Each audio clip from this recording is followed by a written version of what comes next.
Ce projet fédère l'ensemble des acteurs privés et publics, l'objectif étant de lutter ensemble contre la fracture numérique et en direction de tout type de population, les jeunes, les personnes en situation de recherche d'emploi, les seniors, mais également les personnes en situation de handicap et de perte d'autonomie. L'analyse des besoins sociaux a mis en évidence un certain nombre de problématiques sociales, dont 3 qui sont totalement liées.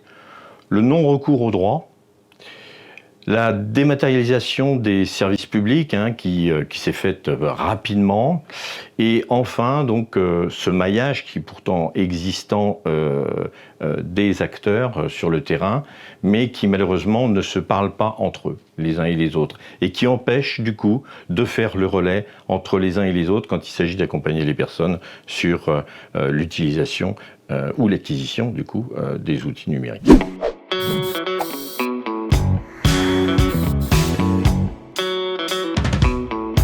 L'idée de réaliser un diagnostic par rapport au projet de banque du numérique, il vient de plusieurs constats. Le premier constat, c'est qu'il y a une nécessité de comprendre les notions de fracture numérique et d'électronisme. Beaucoup de gens en parlent. Pour autant, qu'est-ce que ça recoupe? Qu'est-ce que ça signifie concrètement dans la vie des personnes? Et quelles populations sont les plus concernées aujourd'hui?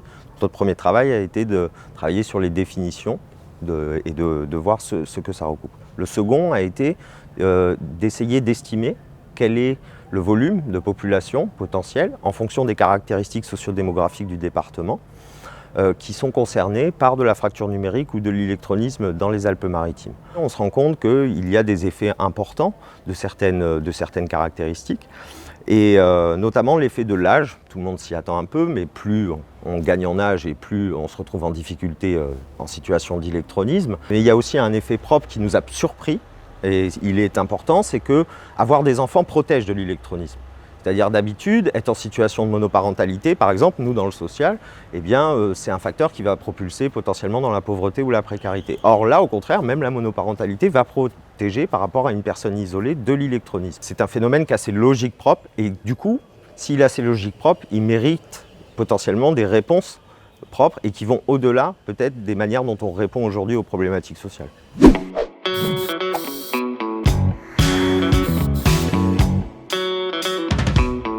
L'identification du public éloigné du numérique, c'est vraiment la question primordiale au début. On va s'appuyer par contre sur toutes les structures qui sont en capacité aujourd'hui à identifier ces personnes éloignées du numérique. On peut penser effectivement au CCAS, l'assurance maladie qui est aussi en contact régulièrement avec les usagers et qui peut noter et repérer des gens qui sont en difficulté.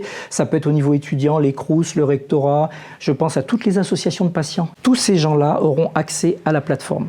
C'est-à-dire que c'est eux qui iront inscrire ces personnes sur la plateforme, ce qui nous permettra, nous, de faire vraiment justement la balance entre les besoins du territoire et l'offre que l'on pourra avoir de la part des entreprises et tout le matériel qui va être reconditionné par la suite. Et là, on a toutes les entreprises du 06 et notamment sur Sophie Antipolis, avec de très très grosses entreprises qui sont en capacité de nous donner du matériel. Ce matériel, par contre, il faut qu'on certifie qu'il était bien vidé de toutes les données. Mais à partir de là, on reconditionne et on met à disposition.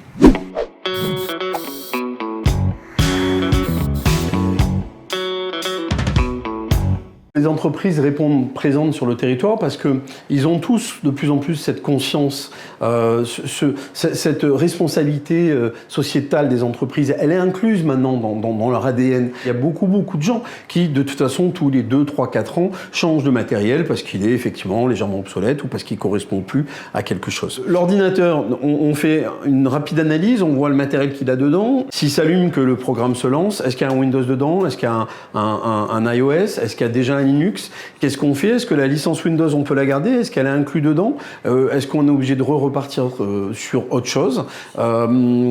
Et puis, qu'est-ce qu'on veut en faire? Si cet ordinateur, on veut juste en faire un peu de bureautique et un peu d'internet, on n'a pas besoin d'une bête de guerre. Et nous, on aimerait que, à partir dès le mois de septembre 2021, cette expérimentation, on commence à la pousser vraiment et on soit en capacité de commencer à répondre vraiment en pratique sur et avec la banque du numérique.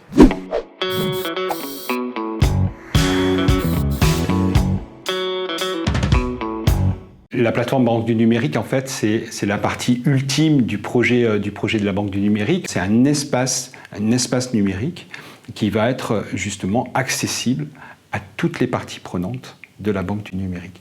Donc, sa forme, c'est la possibilité sur ce site internet de pouvoir accéder à du matériel, de pouvoir accéder à des ateliers d'usage, de pouvoir accéder à des aidants numériques, c'est pouvoir accéder à toute cette ressource qui se trouve sur le territoire et qui est mise à disposition du travailleur social dans son travail de médiation entre la personne qui l'accompagne et un besoin matériel qui serait géré par une structure d'insertion par l'activité économique qui reconditionne du matériel, par exemple. Donc faire le lien entre les deux. La plateforme et ce projet-là, elle a deux impacts. Un impact direct sur l'emploi lorsqu'il s'agira de créer tout ce qui est le reconditionnement, aller chercher le matériel dans les entreprises, le ramener, le reconditionner, et puis des impacts indirects en permettant aux personnes de pouvoir mieux accéder à la formation et à la qualification.